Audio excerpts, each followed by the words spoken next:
15 মে 2026 দিল্লির সুপ্রিম কোর্টে chief justice of India Suryakant বললেন, There are youngsters like cockroaches.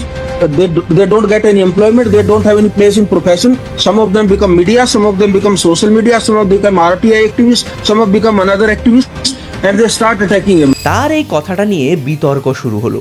Abhijit ডিপকে নামে 30 বছর বয়সী একজন পলিটিক্যাল কমিউনিকেশন স্ট্র্যাটেজিস্ট এক্স হ্যান্ডেলে লিখলেন, what if all cockroaches come together. সেদিনই শুরু হলো ককরোচ জনতা পার্টির ওয়েবসাইট আর Instagram account. Tagline, voice of the lazy and unemployed. 72 ঘন্টার মধ্যে 1 কোটি ফলোয়ার। অখিলেশ যাদব, মহুয়া মৈত্র সহ বেশ কিছু বিরোধী নেতা পাবলিকলি সাপোর্ট জানালেন। সমালোচকরা বললেন এটা একটা অপোজিশন ব্যাকড মুভমেন্ট, ডিপ স্টেটের ফান্ডিং জড়িয়ে। ডিপকে বললেন কোনো পার্টির সাথে কোনো সম্পর্ক নেই। সিজাই পরে ক্ল্যারিফাই করলেন যে তার কথা স্পেসিফিক্যালি ফেক ডিগ্রি নিয়ে বলা হচ্ছিল, বেকার তরুণদের উদ্দেশ্যে নয়। কিন্তু প্রশ্ন হচ্ছে, এই মুভমেন্টে এত মানুষ কেন যোগ দিচ্ছে?